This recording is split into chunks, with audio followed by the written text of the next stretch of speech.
السلام عليكم ورحمة الله وبركاته. أعوذ بالله من الشيطان الرجيم. بسم الله الرحمن الرحيم. نحمده ونصلي على رسوله الكريم. أما بعد فأعوذ بالله من الشيطان الرجيم. بسم الله الرحمن الرحيم. ياسين والقرآن الحكيم إنك لمن المرسلين على صراط مستقيم. صدق الله العظيم. رب اشرح لي صدري ويسر لي امري واحلل عقدة من لساني يفقهوا قولي. সূরা ইয়াসিনের নাম শুনেছেন না আপনারা সবাই? মুখস্থ আছে না অনেকের? আমরা ছোটবেলা থেকে দেখতাম যে আমাদের দাদিরা, নানিরা, মায়েরা, খালারা ওনারা সূরা ইয়াসিন সকালবেলা পড়তেন, তাদের মুখস্থ ছিল সূরা ইয়াসিন। তো সূরা ইয়াসিন দুইটা পারায় একসাথে করে অবস্থিত, 22 এবং 23 পারা। এটা মাক্কি সূরা, ধারাক্রম অনুসারে এটা কোরআনের 36 নম্বর সূরা। এই সূরাটির আয়াত সংখ্যা মোট 83। এই সূরার অনেক ফজিলত আছে, কিন্তু ফজিলতগুলো বেশিরভাগ দুর্বল সনদের। একটা শুধু হাসান পর্যায়ের হাদিস পাওয়া যায়, বাকি সব দুর্বল। তো দুর্বল হলেও সমস্যা নাই, ফজিলতের ক্ষেত্রে দুর্বল হাদিস গ্রহণ করা যায়। কি কি আছে? এক হাদিসে সুনানে তিরমিজির বর্ণনায় রাসূল সাল্লাল্লাহু আলাইহি ওয়াসাল্লাম বলেছেন, ইন্না লিকুল্লি শাইআন কলবান ওয়া কলবুল কুরআনি ইয়াসিন। সব জিনিসের হৃদয় আছে, আর কোরআনের হৃদয়ের নাম হচ্ছে সূরা ইয়াসিন। যে ব্যক্তি একবার সূরা ইয়াসিন পড়ে, সে 10 বার পুরো কোরআন পড়ার সওয়াব পেয়ে যাবে। এটা একটা ফাজিলাত। আচ্ছা, আরেক ফাজিলাতে আছে, রাসূল সাল্লাল্লাহু আলাইহি ওয়াসাল্লাম বলেছেন, ইকরাউ সূরাতা ইয়াসিন আলা মাউতাকুম। তোমাদের মুমূর্ষদের সামনে বসে সূরা ইয়াসিন পড়ো। মৃত্যু পথযাত্রী এখনই মারা যাবে, অসুস্থ হয়ে পড়ে আছে, তাদের যাতে কষ্ট কম হয়, লাঘব হয়, রাসূল সাল্লাল্লাহু আলাইহি ওয়াসাল্লাম বলেছেন সূরা ইয়াসিন তার সামনে বসে পড়ো। কেন? এটা আমি সামনে বলবো। এগুলো দাঈফ সনদের। হাসান পর্যায়ের একটা মাওকুফ হাদিস আছে, ইবনে আব্বাস রাদিয়াল্লাহু তাআলা আনহু বলতেন যে ব্যক্তি মান ক্বারা ইয়াসিন হিনা ইউসবিহু, সকালবেলা যদি কেউ সূরা ইয়াসিন পড়ে, তাহলে সারা দিনের সব কাজগুলো আল্লাহ তার জন্য সহজ করে দেয়। আবার রাতে যদি কেউ সূরা ইয়াসিন পড়ে, সারা রাতের সব কাজ তার জন্য আল্লাহ তাআলা সহজ করে দেয়।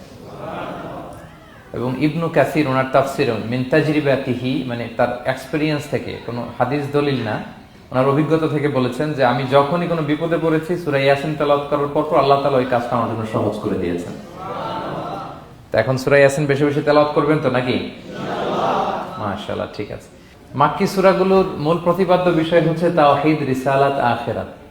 মাক্কি সূরাগুলো সাধারণত তাওহীদ, রিসালাত এবং আখিরাত নিয়ে কথা বলে। সূরা ইয়াসিনও তার ব্যতিক্রম নয়।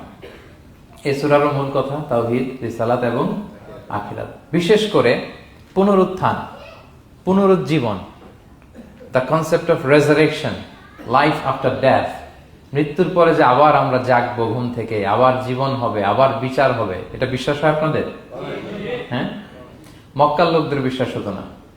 তারা অবাক হয়ে শুনতো রাসূল সাল্লাল্লাহু আলাইহি ওয়াসাল্লামের কাছ থেকে যে বলে কি, আমরা মরে যাব, পচে যাব, গলে যাব, জীর্ণ শীর্ণ হয়ে যাব, আমাদের হাড্ডি খুঁজে পাওয়া যাবে না, অস্তিত্ব পাওয়া যাবে না, আবার আমরা নাকি জীবিত হব, আবার নাকি উঠবো, আবার বিচার, আবার কি কি বলে মুহাম্মদ। তারা মিলাতেই পারতো না এটা। এই জন্য তাদের কাছে দ্য কনসেপ্ট অফ আখিরা, life after death, specially the concept of রেসারেকশনটাকে ক্লিয়ার করার জন্য আল্লাহ তাআলা এই সূরাটা নাযিল করেছেন। তাহলে এই সূরার সেন্ট্রাল থিম, মূল প্রতিপাদ্য বিষয় হচ্ছে পুনরুজ্জীবন বা পুনরুত্থান, মানে আবার যে আমরা পুনরায় উঠবো। বিশ্বাস হয় আপনাদের? হ্যাঁ, এটা কিন্তু মহাসত্য, বিশ্বাস রাখতে হবে আমাদের যে না, মরে গেলে সাময়িক দেখা যায় পচে যায়, কিন্তু আবার আমরা উঠবো। এবং এজন্যই মুমূর্ষু ব্যক্তির সামনে সূরা ইয়াসিন পড়তে বলা হয়েছে। আপনি যখন সূরা ইয়াসিন পড়বেন, তার সামনে কাইন্ড অফ আপনি তাকে বোঝাতে যাচ্ছেন যে আপনি প্রকৃতপক্ষে মারা যাচ্ছেন না, এটা আপনার জীবনের পূর্ণ সমাপ্তি নয়, বরং এটা এই নশ্বর দুনিয়া থেকে আপনার অস্তিত্বের সাময়িক একটা বিদায়। কেউ যে মারা যাচ্ছে, আমার দাদা, আমার বাবা মারা যাচ্ছে, আমরা বিদায় দিচ্ছি, আজীবন হারাই ফেললাম নাকি তারে আমরা? কি সে কি আজীবনের জন্য মিসিং? এটা সাময়িক একটা বিদায়, একটা শর্ট ব্রেক। ওনার অস্তিত্বের এই নশ্বর দুনিয়া থেকে ওনার অস্তিত্বের সাময়িক একটা বিদায়, কিন্তু পরবর্তী দুনিয়ায় তিনি কিন্তু আবার অনন্ত জীবন লাভ করবেন। তার মানে শারীরিক একটা মৃত্যু হচ্ছে, তার রুহের কোনো মৃত্যু নেই, হয় ইল্লিনে নয় সিজ্জিনে। ঠিক কিনা বলেন? আমাদের রুহগুলো কিন্তু মরে না, এটা আল্লাহর অর্ডারে ঢুকেছে, আল্লাহর অর্ডারে বের হয়, হয় ইল্লিনে নয় সিজ্জিনে। বিশ্বাসীদের রুহগুলো ইল্লিনে থাকে, আমাদের রুহগুলো যেন সেখানে থাকে, আমরা আল্লাহর কাছে কামনা করি, আমরা পড়ি আমিন। এজন্যই মৃত ব্যক্তিদেরকে আশাব্যঞ্জক করার জন্য এই সূরাটা, এই সূরার মধ্যে যে কথাগুলো বোঝানো হচ্ছে যে আবার আপনি উঠবেন, আবার জীবিত হবেন, আবার আমরা মিলিত হব, বিচারের মুখোমুখি হব, আবার আমরা জান্নাতে একত্রিত হব, আমাদের গেট টুগেদার হবে, আমাদের রিট্রিট হবে। মানে মৃত্যুর মধ্যে আমরা আনন্দ খুঁজে বেড়াই নাকি? হ্যাঁ, মৃত্যু নিয়ে অনেকের কথা ভয়, কিন্তু আমরা তো মৃত্যুই একমাত্র ওয়ে যার মধ্য দিয়ে আমরা আমাদের রবের সাথে সাক্ষাতের গেট ওয়ে। এটা আল্লাহর সাথে সাক্ষাতের প্রথম ধাপ হচ্ছে আপনাকে দুনিয়া ছাড়তে হবে, এছাড়া কি আল্লাহর সাক্ষাৎ পাওয়া যাবে? যাবে না। এজন্য মৃত ব্যক্তির সামনে আল্লাহর হাবিব সাল্লাল্লাহু আলাইহি ওয়াসাল্লাম রাহমাতুল লিল আলামিন মুহাম্মদ রাসূলুল্লাহ সাল্লাল্লাহু আলাইহি ওয়াসাল্লাম তিনি সূরা ইয়াসিন তেলাওয়াত করতে বলেছেন। তাহলে সেন্ট্রাল থিম ক্লিয়ার সবার কাছে না? এবার আসেন কিছু প্রাইম লেসন, কোর লেসন সূরা ইয়াসিন থেকে। আমি সম্ভবত গত বছর আমার ভেরিফাইড ফেসবুক পেজ থেকে আমি 4টা লাইভ সিরিজ করেছি 4 ঘন্টার সূরা ইয়াসিনের উপর। আপনারা শুনবেন এগুলো, খুবই ওয়েল ডকুমেন্টেড ম্যানারে একাডেমিক ওয়েতে আলোচনা করেছি। যাদের সময় আছে শুনবেন এই লাইভগুলো। তো আমি এখন শুধু সার নির্যাসটা প্রাইম লেসন বা কোর লেসন গুলো নিয়ে আসি। 1 নম্বর লেসন হচ্ছে আল্লাহ তাআলা বলেছেন যে কোরআনের আয়াতগুলো একটার সাথে আরেকটা well connected, completely well knit, এটা well protected. One doesn't differ the other or contradict the other. কোনো আয়াত আরেক আয়াতের বিপরীতে যায় না, একটা আরেকটার সম্পূরক, পরিপূরক, ওয়েল নেট, ওয়েল কানেক্টেড। এটাই প্রমাণ করে যে এটা কার কাছ থেকে নাজিল হয়েছে? আল্লাহ সুবহানাহু ওয়া তাআলার কাছ থেকে নাজিল হয়েছে। আল্লাহ তাআলা এটাই বলেছেন ইয়াসিন, তারপরে ওয়াল কুরআনিল হাকিম। হাকিম বিমানা মুহকাম, মানে কোরআনের আয়াতগুলো পোক্ত। এটা হচ্ছে completely well net, perfectly connected, একটা আরেকটার সাথে কানেক্টেড। এক আয়াত ইফাসসিরু বা'দুহু বা'দান, এক আয়াত আরেক আয়াতকে ব্যাখ্যা করে। অনেক কথা কোরআনের এক জায়গায় সংক্ষেপে বলা হয়েছে, আরেক জায়গায় বিস্তারিত, এক জায়গায় ছোট করে আরেক জায়গায় বড় করে। কোন আয়াত আরেক আয়াতের সাথে কন্ট্রাডিক্ট করে না। আল্লাহ তাআলা বলছেন আফালা ইয়াতাদাব্বারুনাল কুরআন ওয়ালাউ কানা মিন ইনদি গায়রিল্লাহি লাওয়াজাদু ফীহি ইখতিলাফান কাসীরা। তারা কি কোরআন নিয়ে গবেষণা করবে না?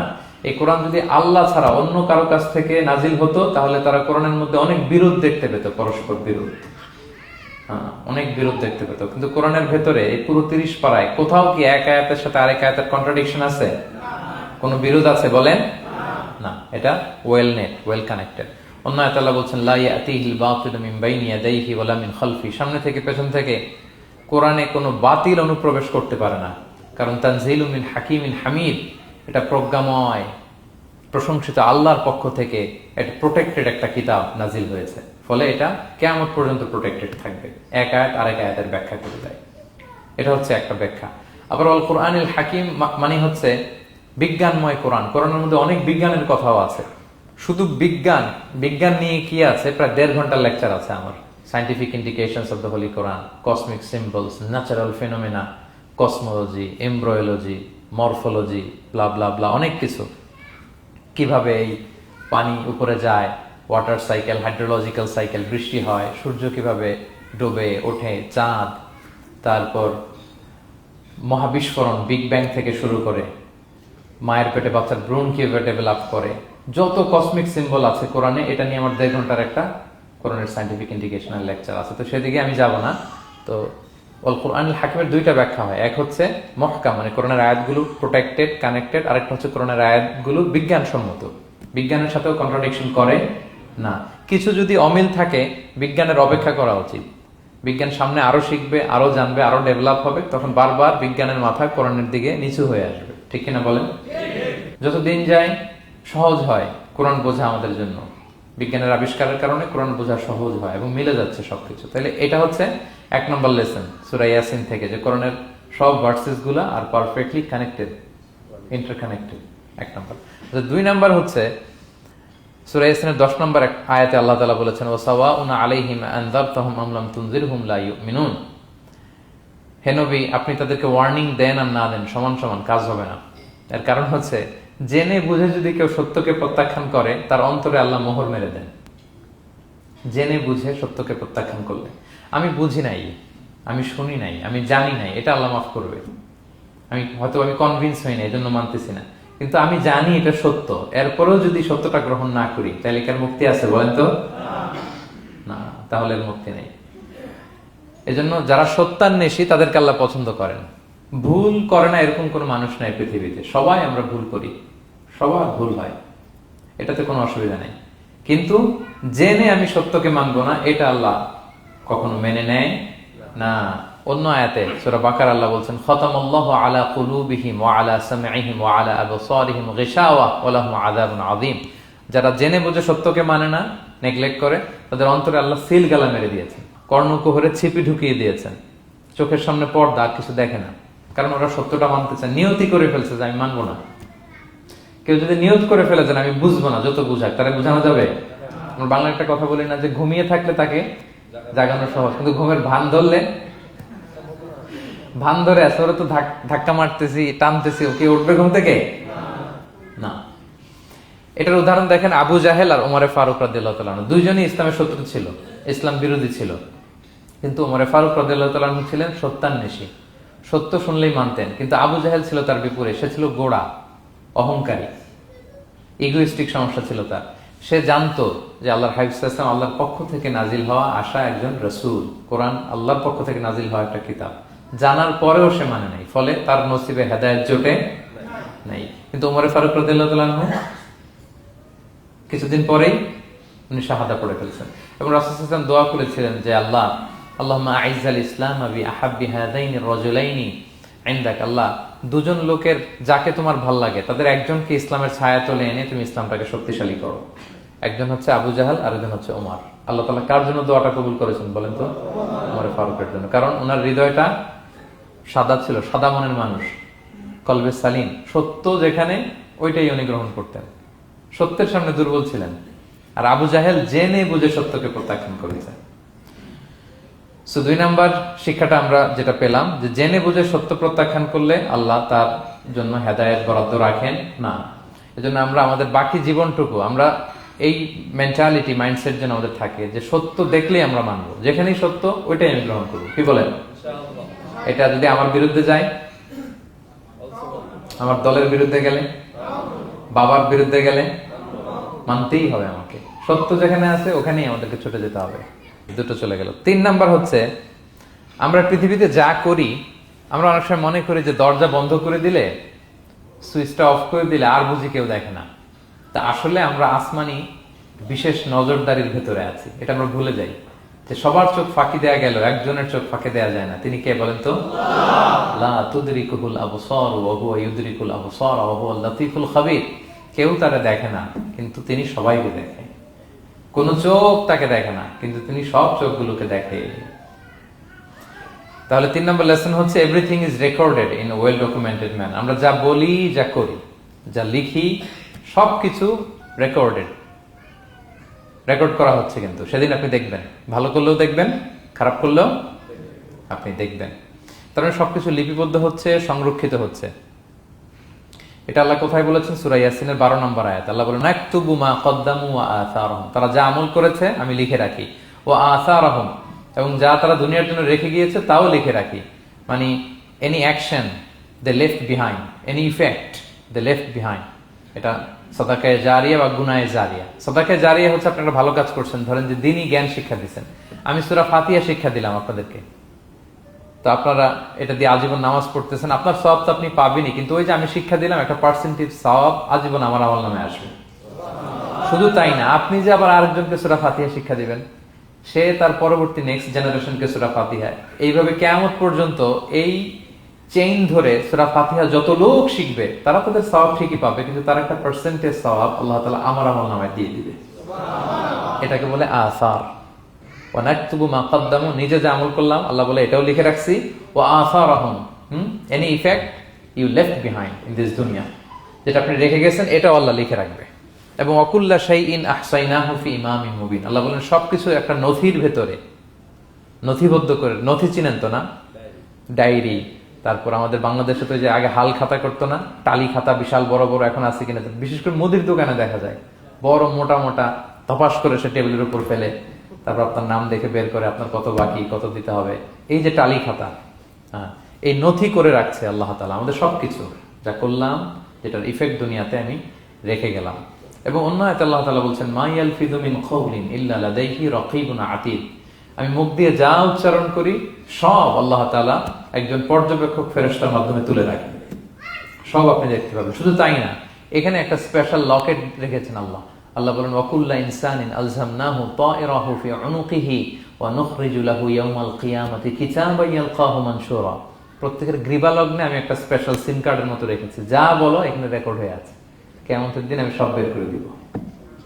তাহলে পালানোর জায়গা আছে? That means we are under surveillance, হ্যাঁ, 24/7 আল্লাহ তাআলা মনিটর করছেন, এবং এই বিশেষ আসমানি নজরদারি থেকে আমরা কেউই মুক্ত না। তাইলে লাইট বন্ধ করে দিলেন, দরজা আটকায় দিলেন, কেউ দেখে না, না? কেউ যেটা দেখে না সেটা দেখেন কে? আচ্ছা, তিনটা জেনে গেলেন। 4 নম্বরে হচ্ছে পৃথিবীতে সব নবীরা এক মিশন এবং ভিশন নিয়ে এসেছে। সব নবীরা লা ইলাহার দাওয়াত দিয়েছে, তাই না? এক আল্লাহর দাওয়াত দিয়েছে। আচ্ছা, কখন কি এমন হয়েছে কোন নবী এসে বলছে যে আল্লাহ একজন, আবার আরেক নবী এসে বলছে না আল্লাহ 2-3 জন হইতে পারে? হ্যাঁ, বলছে? কোন নবী এসে বলেছে মৃত্যুর পর এক জীবন আছে, হিসেব দিতে হবে, পাই টু পাই হিসেব হবে? আরেকজন বলছে না, এরকম নাও থাকতে পারে। এরকম এক নবী এক কথা, আরেক নবী আরেক কথা হয়েছে? এগুলো নবীদের মধ্যে, কবিদের মধ্যে হয়। এক কবি এক কথা বলে, আরেক কবি, এক দার্শনিক এক কথা বলে, আরেক দার্শনিক আরেক কথা, এক রাজনীতিবিদ এক কথা, আরেক রাজনীতিবিদ আরেক, এদের মধ্যে ধাক্কাধাক্কি হয়। কিন্তু নবীদের মধ্যে কথার মধ্যে এগুলো আছে? কারণ তারা মন গড়া কথা বলে না। ওমা ইয়ানতিকু আনিল হাওয়া ইন হুয়া ইল্লা ওয়াহিয়ু ইউহা। তাদের কথা আসে একটা হেডকোয়ার্টার থেকে। হেডকোয়ার্টারটা কার? আসমানি রেভেলেশনের বেসিসে ওনারা কথা বলেন। মন গড়া কোনো নবী কোনো কথা বলেন না। তাহলে 4 নম্বর শিক্ষা হচ্ছে সব নবীর মিশন ভিশন এক। এজন্য তাদের মধ্যে একটা কোঅপারেশন ছিল। সূরা ইয়াসিনে চমৎকার একটা ঘটনা আছে। একটা জনপদের নাম উল্লেখ করা হয়নি, কিন্তু কোন কোন মুফাসসির বলেছেন এটা তুরস্কের আন্তাকিয়া জনপদে আল্লাহ একটা কাজে, দাওয়াতি কাজে 2 জন নবীকে পাঠালেন। কয়জন? 2 জন। কাজ একটা, কিন্তু কয়জন? 2 জন। এরকম সাধারণত অন্য নবীদের ক্ষেত্রে হয় না, কোরআনে পাওয়া যায় না যে এক কাজে এক জায়গায় 2 নবী, এরকম হয় না। এক্সেপ্ট মুসা আলাইহিস সালাম, ওনার কথা বলার জড়তা ছিল, তিনি আল্লাহকে বলেছেন আল্লাহ আমাকে যেই তাওরাত দিয়ে পাঠালেন আমি তো কথা ক্লিয়ারলি বলতে পারি না, জড়তা, মামলিং হয় আমার মুখে। আমার ভাই আখি হারুন আফসাহু মিন্নি লিসান, ও আবার খুব ফ্লুয়েন্ট ছিল। আমি নেতৃত্ব দিব, কিন্তু হারুন ভোকাল দিবে, আপনি তাকে নবী বানায় দেন। মুসা আলাইহিস সালামের দোয়ার বদলতে আল্লাহ হারুন আলাইহিস সালামকে নবী বানাই দিয়েছিলেন। 2 ভাই মিলে ফেরাউনের কাছে দাওয়াতি কাজ করেছে। কিন্তু এছাড়া আর এরকম দেখা যায় না যে এক এলাকায় এক কাজে 2 জন নবী, না। এইখানে দেখা গিয়েছে আন্তাকিয়া জনপদে আল্লাহ এক মিশনে কয়জন নবী পাঠিয়েছেন? 2 জন। আচ্ছা, কিছুদিন পরে আরো একজন, তাহলে হইল কয়জন? 3 জন। এক কাজে এক জনপদে এক এলাকায় মোট 3 জন নবী, কিন্তু এদের মধ্যে কোনো মারামারি নেই। আমাদের দায়ীদের অবস্থা দেখেন তো বাংলাদেশে, মাশাআল্লাহ। আমাদের প্রত্যেক দায়ীদের একই মিশন না? একই মিশন, একই ভিশন, একই লক্ষ্য, একই ডেস্টিনেশন, কিন্তু কত বিভেদ, কত বিরোধ দেখেন। আল্লাহ তাআলা সূরা ইয়াসিনের 14 নম্বর আয়াতে বলছেন ইদ আরসালনা ইলাইহিম মুসনাইন, প্রথম 2 জন নবী পাঠালাম একটা মিশনে, ফাআজ্জাজনা বিসালিস, এবং 3য় জন দিয়ে আরো এদেরকে মজবুত করলাম। ফাকালু ইন্না ইলাইকুম মুরসালুন, তারা যে 3 জন একই কথা বলল যে আমরা রাসূল হয়ে এসেছি। তাহলে দেখেন নবীদের মধ্যে পারস্পরিক শ্রদ্ধাবোধ ছিল। বড় নবী, ছোট নবী, প্রধান বক্তা, দ্বিতীয় বক্তা, তৃতীয়, এগুলো ছিল না। এই 3 নবীর মধ্যে প্রধান নবী, দ্বিতীয় নবী, তৃতীয় নবী আছে নাকি? না। 3 জন একই মিশনে, একই ভিশনে, কোঅপারেশনে তারা এগিয়ে গিয়েছে। তো দেখেন আমরা যারা কোরআনের দায়ী, আমরা তো নবীদের কাজটাই করি, ফলে আমাদের মধ্যে এই কোঅপারেশন থাকতে হবে, এই রেসপেক্ট থাকতে হবে। আমি ব্যক্তিগতভাবে খুবই লজ্জিত যে আমাদের এই দাওয়া অঙ্গনটাকে আমরা কলুষিত করে ফেলেছি। আমরা অন্য আলেমকে, অন্য দায়ীকে তুচ্ছ করা, তাচ্ছিল্য করা, ছোট করা, হেয় করা, তাকে বাতিল করা, নাকচ করা, এরকম আমরা করে থাকি। আমি একাই ইসলামের মুখপাত্র, আমি যা বলবো এটাই, এটা ঠিকাদারি আমার কাছে, এরকম একটা মেন্টালিটি আছে না? এটা নবীদের মাইন্ডসেট এরকম ছিল না। ওনারা কোঅপারেশনে, কোলাবোরেশনে কাজ করতেন, পার্টনারশিপে, একে অপরের প্রতি রেসপেক্ট ছিল। কোন নবী আরেক নবীর বিসৎকার করে নাই। কিন্তু আমরা এক দায়ী আরেক দায়ীকে কাফের বলতেও তো আমরা দ্বিধাবোধ করি না, কি বলেন? আল্লাহ তাআলা আমাদের বোঝার তৌফিক দান করুন। 5 নাম্বার, নবীদের কাজ হচ্ছে আল বালাগুল মুবিন, ক্লিয়ার কমিউনিকেশন, শুধু পৌঁছে দেয়া, বাণীবাহকের কাজ করা। আল্লাহ তাআলা বলছেন ওমা আলাইনা ইল্লাল বালাগুল মুবিন। ওই 3 জন নবী যখন বুঝালেন, তারা এলাকাবাসী মানে না, রিজেক্ট করলো, কিন্তু তারা বললো যে আমাদের কাজ হচ্ছে পৌঁছে দেওয়া, মানবা কি মানবো না এটা তোমাদের কাজ। আমাদের কাজ কি? আল বালাগুল মুবিন, কোরআনিক টার্মিনোলজি, মানে হচ্ছে ক্লিয়ার কমিউনিকেশন, আমাদের কাজ পৌঁছে দেওয়া, এর বেশি কিছু না। আমরা অনেক সময় একটু জবরদস্তি করতে চাই, জোরাজুরি করতে চাই, এই নামাজ পড়ো না কেন, তাকে জোরাজুরি করা, দাঁড়িয়ে রাখানো, জোরাজুরিতে বেশি কাজ হয় না। আপনি পাওয়ারফুল মেসেজ দিবেন, ইনফ্লুয়েন্স করবেন, এতেই আল্লাহ হেদায়েত দিবে। কারণ হেদায়েতটা নিয়ন্ত্রণ করেন একমাত্র কে? আল্লাহ। আর কারো হাত নাই, এমনকি নবীরও না। কোন নবীও চাইলে কাউকে হেদায়েত দিতে পারে না। আল্লাহর হাবিব সাল্লাল্লাহু আলাইহি ওয়াসাল্লাম মক্কায় মক্কাবাসীদের পেছনে ঘুরতে ঘুরতে পেরেশান। উনি তো রহমতের নবী, উনি ভাবতেছিলেন হায়রে একটু যদি আমার কথা মানতো তাইলেই তো জাহান্নাম থেকে বেঁচে যায়। আর একটু দাওয়াত দেই, সকালে দেই, দুপুরে দেই, বিকেলে দেই, রাতে দেই। তাদের পিছনে ঘুরতে ঘুরতে রাসূল সাল্লাল্লাহু আলাইহি ওয়াসাল্লাম পেরেশান হয়ে যেতেন। আল্লাহ তাআলা সূরা কাহফে আয়াত নাযিল করলেন, ফালা আল্লাকা বাকিউন নাফসাকা আলা আসারিহিম ইল্লাম ইউমিনু বিহাদাল হাদীসি আসাফা। নবী, ওরা যদি শুনতে না চায়, আপনি তো ওদের পিছনে ঘুরতে ঘুরতে পাগল হয়ে যাচ্ছেন বোধহয়, না রেখে দেন, মানলে মানুক, না মানলে নাই। হেদায়েত দেওয়ার মালিক হচ্ছে আমি। ফাযাক্কির ইন্নামা আনতা মুযাক্কির, আপনি শুধু স্মরণ করিয়ে দেন, উপদেশ দেন। লাস্তা আলাইহিম বিমুসাইতির, আপনি বল প্রয়োগ করতে আসেন, আপনাকে দারোগা বানাই পাঠাইনি আমি, আপনি শুধু পৌঁছে দিবেন। এমনকি রাসূল সাল্লাল্লাহু আলাইহি ওয়াসাল্লাম ওনার চাচা আবু তালেবের হেদায়েতের জন্য অনেক ট্রাই করেছেন, কিন্তু হেদায়েত নসিব হয়েছে বলেন? কারণ ইন্নাকা লা তাহদি মান আহবাবতা ওয়ালাকিন্নাল্লাহ ইয়াহদি মান ইয়াশা। নবী, আপনি যাকে চান তাকে হেদায়েত দিতে পারবেন না। তাহলে আমাদের যারা দাঈ, আমাদের কাজ কি? পৌঁছে দেওয়া। বলেন তো, কাজ কি? নাকি বল প্রয়োগ করা, জোরাজোরি করা? মাশাআল্লাহ। 7 নাম্বার লেসন হচ্ছে, এই পৃথিবীর সবকিছু আইন মানে কার? বলেন তো? আল্লাহ। ইচ্ছায় অনিচ্ছায় সবকিছু আল্লাহর আইন মানে, আমরা ছাড়া শুধু। আকাশ, জমিন, বাতাস, বৃষ্টি, মেঘমালা, পাহাড়, সাগর, নদী, সূর্য, চন্দ্র, সব আইন মানে কার? আল্লাহর আইন মানে। সে কথা আল্লাহ বলছেন, ওয়াশ-শামসু তাজরি লিমুস্তাকাররিল লাহা, আমি সূর্যের জন্য একটা গতিপথ দিয়েছি, কক্ষপথ, অক্ষপথ, সে ওইদিকেই ঘুরে, ওরা ঘুরতে বলছে ও ঘুরে, এর কোনো ব্যত্যয় নাই। যালিকা তাকদীরুল আজিজিল আলিম, এটা আমি আল্লাহ ফিক্স করে দিয়েছি। ওয়াল কামারা কাদ্দারনাহু মানাজিলা হাত্তা আদা কাল উরজুনিল কাদিম, আর চাঁদকে আমি 30টা মঞ্জিল দিয়েছি। দেখবেন চাঁদ কিন্তু এক জায়গায় উদিত হয় না, 30 দিনে 30 জায়গায়, পুরো মাস ব্যাপী এদিক থেকে ওদিকে শুধু ঘুরে। এটা আল্লাহ ফিক্স করে দিয়েছে, এটা ওর বিধান। আমাদের জন্য কোরআন বিধান হিসেবে দিয়েছে, আমরা মানি না, কিন্তু প্রত্যেক প্রাণীর জন্য, সৃষ্টির জন্য যে বিধান আল্লাহ ফিক্স করেছেন ওরা ওইটাই মানে, একটু একচুল পরিমাণ ডান ব্যয় করে না। সুবহানাল্লাহ, সুবহানাল্লাহ। সো জগতের সবকিছু আল্লাহর দেয়া বিধান মেনে চলে, কারণ গোটা জগৎটাই তো তার।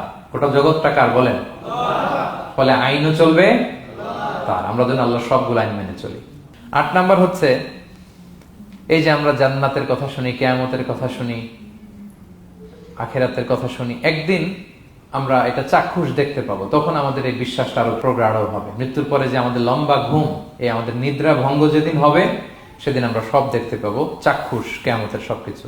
সেটা আল্লাহ তাআলা বলছেন, নুফিখা ফিস সূরি ফাইদাহুম মিনাল আজদাসি ইলা রাব্বিহিম ইয়ানসিলুন, ইসরাফিলের সিংহার ফুৎকারে সেদিন সব মানুষ জেগে উঠবে। আপনারা ইসরাফিল আলাইহিস সালামের নাম শুনেছেন? কে উনি? একজন ফেরেশতা। উনি বড় একটা সিংহায় ফুৎকার দিবেন। সৃষ্টির পর থেকে আল্লাহ ওনাকে একটা কাজের জন্য অ্যাসাইন করেছেন, শুধু ফু দিবে 3টা। কয়টা? আর কোনো কাজ আছে? দ্যাটস ইট, দ্যাটস ইট, শুধু 3টা ফু দিবে 3 বারে। ঠিক যে মুহূর্তে আপনারা এখন কথা শুনছেন, এই মুহূর্তে উনি ওই ট্রাম্পিট সিংহা নিয়ে আরশের দিকে তাকায় আছে, কখন আল্লাহর আদেশ আসে 1 সেকেন্ডের জন্য দেরি না, চোখের পলক যাতে দেরি না হয়ে যায়, তাকিয়ে আছেন উনি। ফুৎকার দিবে তো কবর থেকে মানুষগুলো উঠবে। মিনহা খালাকনাকুম ওয়া ফিহা নুঈদুকুম ওয়া মিনহা নুখরিজুকুম তারাতান উখরা, এই কথাই আল্লাহ এই সূরাতে বলেছেন। তো মানুষ যখন উঠবে, কারো ঘুম হবে 50 বছর, কারো 500 বছর, কারো 5000 বছর, কারো 5 লক্ষ বছর। পৃথিবীতে প্রথম নিহত হয়েছে কে জানেন? হাবিল, আদম আলাইহিস সালামের ছেলে হাবিল পৃথিবীর প্রথম মারা গেছে। সে, তার ঘুমটা কত লম্বা বলেন তো? সে কত হাজার বছর, লক্ষ বছর বেচারা ঘুমাচ্ছে, হ্যাঁ, তার কবরে। তো এই সব সিংহার ফুৎকারে সব কবর থেকে উঠবে। ক্বালু ইয়া ওয়াইলানা মান বাআসানা মিন মারকাদিনা হাযা, কি রে, কে ভাঙালো এই লম্বা ঘুমটা? সবাই তো ঘুমাচ্ছিলাম। হাযা মা ওয়া'দার রহমান, ফেরেশতারা বলবে এইটাই সেই দিন যেটা বিশ্বাস করো না এই দুনিয়াতে। ওয়াজ নসিহত হইলে তো তোমরা মানতা না, বলতা এগুলো কিছু নাই। আজকে সেই দিন। সাদাকাল মুরসালুন, রাসূলরা সত্যই বলেছেন। ওই দিন মানুষ চাক্ষুষ কিয়ামতকে অবলোকন করবে। 9 নম্বর শিক্ষা হচ্ছে, তখন আল্লাহ তাআলা বিচার প্রতিষ্ঠিত করবেন। ওই বিচারে আল্লাহ কাউকে ঠকাবেন না। বলেন তো, আল্লাহর বিচারে কোনো পার্সিয়ালিটি আছে? কোন ঘুষ দেওয়ার সিস্টেম? স্বজনপ্রীতি আছে? না। এই কথা আল্লাহ বলেছেন সূরা ইয়াসিনের 54 নম্বর আয়াতে, ফাল ইয়াউমা লা তুযলামু নাফসুন শাইআ, কোনো জুলুম হবে না। ওয়া তুজজাউনা ইল্লা মা কুনতুম তা'মালুন, যে যা করেছে ওইটারই প্রতিদান পাবে। এমন না যে আপনি করছিলেন খুব ভালো কিন্তু আপনি পান নাই, এটা হবে না। যার যে রিওয়ার্ড পাওয়ার কথা ওইটাই পাবেন, কারণ আল্লাহ জুলুম করেন না। ওমা আনা বিযাল্লামিন লিল আবিদ, আল্লাহ বলে আমি আমার বান্দার প্রতি বিন্দু পরিমাণ জুলুম করি না। ওয়া নাদউল মাওয়াজিনাল কিসতা লিয়াউমিল কিয়ামা ফালা তুযলামু নাফসুন শাইআ, সেদিন আমি ন্যায় বিচারের মানদণ্ড স্থাপন করব, ওখানে একটা চুল ফেললেও এটা ওজন নাই। ফামান ইয়ামাল মিসকালা যাররাতিন খায়রান ইয়ারা ওয়া মান ইয়ামাল মিসকালা যাররাতিন শাররান ইয়ারা, অনুপরিমাণ ভালো করলে ভালো পাবেন। এই যে সে লিল্লাহি তাকবীর বলছে, সওয়াব হইছে না? সে ওই দিন আমলনামায় দেখবে কি রে, অমুক এক মাহফিলের মধ্যে আমি লিল্লাহি তাকবীর বলছিলাম, এইটার এতগুলা সওয়াব। তারপরে এই যে আপনারা আল্লাহু আকবার বলছেন, এতে সওয়াব হইছে না? এরকম ছোট্ট ছোট্ট প্রতি মুহূর্তে একজন রাস্তা চেনে না, রাস্তা দেখাই দিলেন, একজন একটা ভালো উপদেশ দিলেন। হ্যাঁ, এইভাবে ছোট্ট ছোট্ট যত ভালো কাজ সব পাবেন, ছোট্ট ছোট্ট খারাপ কাজ সব সেদিন পাবেন, কোনো জুলুম হবে না। আচ্ছা, 10 নম্বর শিক্ষা হচ্ছে যারা জান্নাতে যাবে, জান্নাতের একটা ফিচার হচ্ছে, মেজর ফিচার, জান্নাতে যে জান্নাতীরা যা চাবে তাই পাবে, কোনো না নাই সেখানে, যার যেটা মনে চায়।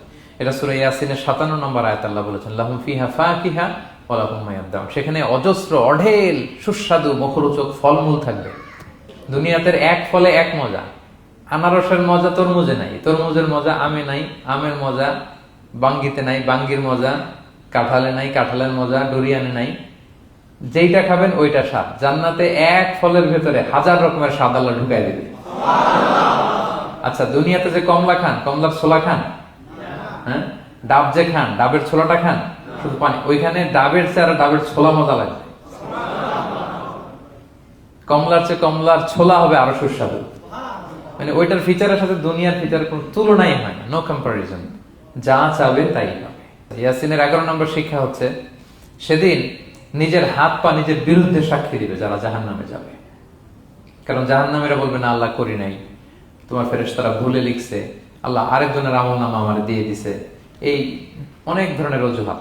তখন আল্লাহ তাআলা তার মুখটাকে সিলগালা করে দিবেন। ফালইয়াউমা নাখতিমু আলা আফওয়াহিহিম ওয়া তুকাল্লিমুনা আইদিহিম ওয়া তাশহাদু আরজুলুহুম বিমা কানু ইয়াকসিবুন। আল্লাহ বলে তোমার মুখ আমি সিলগালা করে দিলাম, হাত কথা বলবে, তখন পা সাক্ষী দিবে কোথায় যে এই পাপটা করছেন। আপনি অবাক হবেন, কি রে, এই হাতে তো কত আংটি পরলাম, এরপর কত লোশন মাখলাম, হ্যাঁ, কত সুন্দর বডি ওয়াশ দিয়ে হাতটাকে ক্লিন রাখলাম, তারপর হাতের মধ্যে গ্লাভস পরলাম, হাত পা কত যত্ন আমি নিলাম, এই হাত পা আমার বিরুদ্ধে কথা বলে। রাগে মানুষ বলবে ওয়াকালু লিজুলুদিহিম লিমা শাহিদতুম আলাইনা, কি রে আমার বিরুদ্ধে কথা বলিস কেন? তো হাত পা বলবে ক্বালু আনতাকানাল্লাহ আল্লাযী আনতাকা কুল্লা শাই, ওই আল্লাহ আজকে আমাকে কথা বলার সুযোগ দিয়েছে, যে আল্লাহ চাইলে যে কাউকে যে কোনো সৃষ্টিকে কথা বলার সুযোগ দিয়ে থাকে। পাথরকে আল্লাহ জবান দিতে পারেন, দিয়েছেন। রাসূল সাল্লাল্লাহু আলাইহি ওয়াসাল্লাম মক্কার শিয়াবের মধ্য দিয়ে যখন হাঁটতেন, অনেক পাথর রাসূল সাল্লাল্লাহু আলাইহি ওয়াসাল্লামকে সালাম দিয়ে বলেছেন, আসসালামু আলাইকা ইয়া নবী আল্লাহ, হে আল্লাহর নবী আপনাকে সালাম। কে দিয়েছে সালাম? পাথর। মরা খেজুর গাছ কে দিয়ে উঠেছে নবীর জন্য, তার মানে এগুলোর ভিতরে প্রাণের সঞ্চার করেছেন কে? আল্লাহ। সেদিন হাতের ভেতরে আল্লাহ তাআলা কথার শক্তি দিবেন। আপনার হাত আপনার বিরুদ্ধে, পা বিরুদ্ধে, আপনার বডি আপনার বিরুদ্ধে সাক্ষী দিবে। সো খবরদার, অতটুকু পাপ করি যতটুকু পাপের শাস্তি বহনের ক্ষমতা আমার আছে, একটু হিসাব মিলিয়ে নিই আমরা। 12 নম্বর লেসন হচ্ছে যে আমরা শক্তিশালী হই, ছোট থেকে বড় হই, এরপরে আবার দুর্বল হয়ে যায়। আল্লাহ বলেন ওমান নুআম্মিরহু নুনাক্কিসু ফিল খালকি আফালা ইয়াকিলুন, আমি যখন কারো বয়স বাড়িয়ে দেই তাকে আবার দুর্বল করে দেই। এটাই জীবন চক্র। দেখেন, শৈশব দিয়ে শুরু, তারপর কৈশোর, তারুণ্য, যৌবন।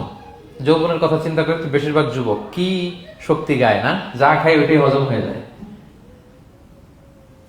ওভারটাইম করতে পারি, লাগাতার কাজ করতে পারি, মানে অনেক ক্যাপাসিটি। কিন্তু সেই আপনি যখন 60, 70, 80-তে যাবেন আর পারা যায় না, তখন একটা লাঠি লাগে। কি লাগে? আরো বাড়লে 90 যখন হয়ে যায়, 100, তখন যে ছোট বাচ্চারা ওরা যা বলতেছে এরকম, ওরা যেরকম বোঝে না ওইরকম বোঝে না। বাচ্চাদেরকে এদিকে খাবার দিলে দেখবেন যে এদিক দিয়ে করতেছে মুসুদিত। ওই মুরব্বীরও এরকম, বাচ্চাদের প্যাম্পাস পরানো লাগে, যেখানে রাখে পেশাব পায়খানা, মুরব্বীরাও এরকম 90, 80, এদেরও পরানো লাগে, এদেরও আর কন্ট্রোলটা থাকে না। তাহলে দেখেন, this is our life cycle.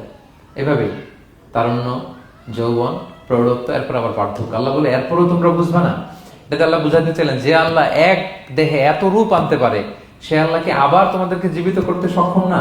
কারণ এই সূরার মূল কথা হচ্ছে পুনরুজ্জীবন, রেসারেকশন। আল্লাহ বারবার ঘুরিয়ে ফিরিয়ে নানা আয়াত দিয়ে বুঝাতে চাচ্ছেন যে আমি তোমাদেরকে আবার পুনরায় জীবিত করতে পারি।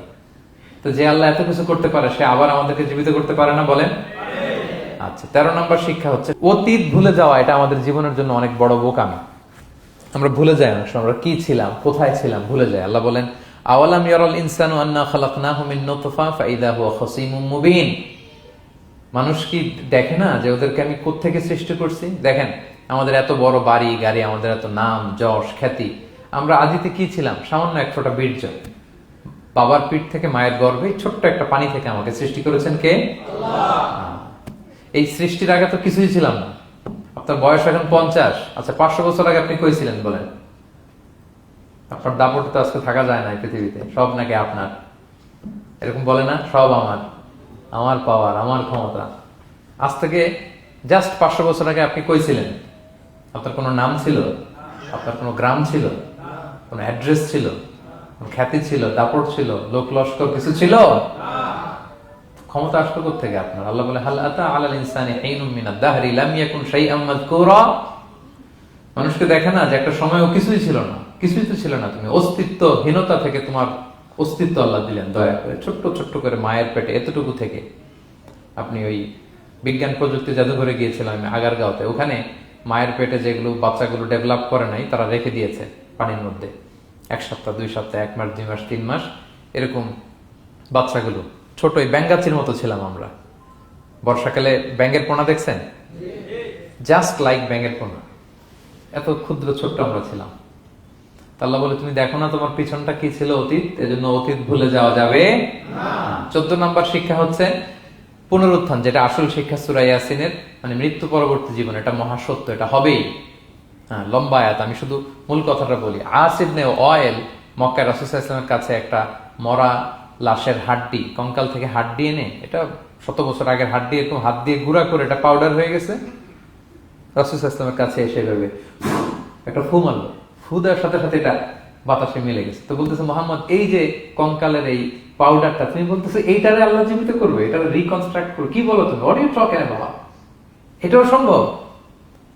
আল্লাহ এই কথাটা সূরা ইয়াসিনে তুলে ধরলেন, যে দারাবা লানা মাসালান ওয়া নাসিয়া খালকা ক্বালা মান ইউহিল ইযামা ওয়া হিয়া রামীম। এটারে কে আবার জীবিত করবে? এটা তো জীর্ণ শীর্ণ ধুলা বালু পাউডার হয়ে গিয়েছে।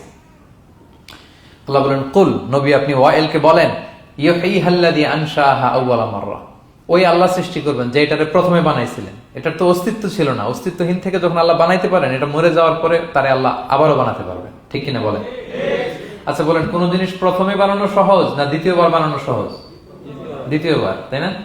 তো প্রথমেই যেহেতু আল্লাহ আমাদেরকে বানাই ফেলতে পারছে, মরে গেলে গলে গেলে পচে গেলে দ্বিতীয়বার বানানো কেন জন্য কঠিন হবে? কঠিন হলে তো প্রথমবার হওয়ার কথা ছিল, যেহেতু নমুনা ছিল না। আল্লাহর কাছে কোনো মডেল ডিজাইন ছিল যে এটার আলোকে এটা ছিল? তো সেই আল্লাহ যখন আমাদেরকে বানাই ফেলতে পারছেন প্রথমবার, দ্বিতীয়বার কি তার জন্য কঠিন না সহজ? তখন বিষ্ণু ইসলাম বললেন যে এই পাউডার, তুমি যে কঙ্কালের হাড্ডি ফু দিয়ে বললা, এটাকে আল্লাহ জীবিত করবেন। অনুরূপভাবে তোমাকেও জীবিত করবেন এবং তোমাকে জাহান্নামে নিক্ষেপ করবেন। আল্লাহ জাহান্নাম থেকে আমাদেরকে হেফাজত করুন। সহিহ মুসলিমের হাদিস, আল্লাহর হাবিব সাল্লাল্লাহু আলাইহি ওয়াসাল্লাম বলেন, ইন্না ফিল ইনসানি আযমান, মানুষের দেহে একটা হাড্ডি কণিকা আছে, লা তাকুলুল আরদু আবাদা। এই হাড্ডি কণিকা জমিন কখনো খেতে পারে না। মানে আমাদেরকে কবর দিয়ে দিলে তো মাটি পুরো লাশটা খেয়ে ফেলে, 50-100 বছর পরে আর কিছুই থাকে না। আসলে আমাদের হাড় গোড়ও থাকে না, ওইটাও পাউডার হয়ে যায়, পোকামাকড় খেয়ে ভ্যানিশ। কিন্তু একটা জিনিস ছাড়া, আমাদের এই যে শির দ্বারা ব্যাকবোন, আমাদের স্পাইনাল কর্ডের একেবারে নিচে ট্রায়াঙ্গেল ছোট্ট একটা হাড্ডি কণিকা আছে, ত্রিভুজ আকৃতির। এটাকে ডাক্তারি ভাষায় বলে কক্সিক্স টেইল বোন, পুচ্ছাস্তি বলে। এই ছোট্ট কণা, এইটা নষ্ট হয় না। আল্লাহ বলে, এইটাকে বেইস ধরে আমি কিয়ামতের দিন তোমাদের সবাইকে আবার জীবিত করব। হিন্দুরা যে শ্মশানে লাশ পোড়ায়, সব পুড়ে যায়, কক্সিক্স পুড়ে নয়, ছোট্ট কক্সিক্স কোথা হয় জানেন? গরুর লেজটা যেখান থেকে শুরু হয় ওই জায়গায়, মানে আমাদের শিরদাঁড়ার একেবারে নিচের দিকে ছোট্ট একটা ট্রায়াঙ্গেল হাড্ডি কণিকা আছে, খুবই ছোট ট্রায়াঙ্গেল বোন পার্টিকেল। এটা থেকে আল্লাহ সৃষ্টি করবে। এটা বিমানের ব্ল্যাক বক্সের মতো, বিমান জ্বলে পুড়ে যায়। সাগরের নিচে গেলেও ব্ল্যাক বক্স কিছু হয় না, জানেন? যে MH কত 370, ওই যে ডুবলো যে ভারত মহাসাগরের নিচ থেকে 3 দিন সিগন্যাল দিচ্ছিল ব্ল্যাক বক্স, এরপর এটার ব্যাটারিও নাই, আর দিতেও পারে নাই। দেখেন সব ধ্বংস হয়ে যায়। ব্ল্যাক বক্স থেকে বিমানের সর্বশেষ কি হয়েছিল ইনফরমেশন গুলো পাওয়া যায়। ওইটা নষ্ট হয় না সাধারণত বিমানের। এই আল্লাহ তাআলা এই ব্ল্যাক বক্স দিয়ে দিয়েছেন আমাদের পেছনে। আজবুল জানাব, এখান থেকে আল্লাহ তাআলা সেদিন আমাদেরকে রিকনস্ট্রাক্ট করবেন। তাহলে পুনরুত্থান, আবার যে আমরা জীবিত হবে, এটা বিশ্বাস হয় আপনাদের? হয়। এটা করতে আল্লাহ কিছুই লাগে না, শুধু কুন বললেই হয়ে যায়। কি বললে? এই কুন কথা দিয়ে আল্লাহ তাআলা শেষ করেছেন সূরা ইয়াসিন। আল্লাহ বলেন যে আল্লাহর যে অসীম ক্ষমতা, এটা শুধু কুন বললেই হয়। ইন্নামা আমরুহু ইযা আরাদা শাইআন আইয়াকুলা লাহু কুন ফায়াকুন। কুন হও, ফায়াকুন হয়ে যায়। বি ইট ওয়াজ, হও বলতে হয়ে যায়। তাই বলে কি আল্লাহ হও বলাটাও জরুরি না? তিনি হও বলারও মুখাপেক্ষী না। দুনিয়াতে আমাদের বোঝানোর জন্য তিনি বলছেন যে আমি কুন বললেই হয়ে যায়, ওনার কুনও বলা লাগে না, চিন্তা করা মাত্রই হয়ে যায়। ফাআলুল লিমা ইউরিদ, তিনি যা ইচ্ছা তাই করতে পারেন।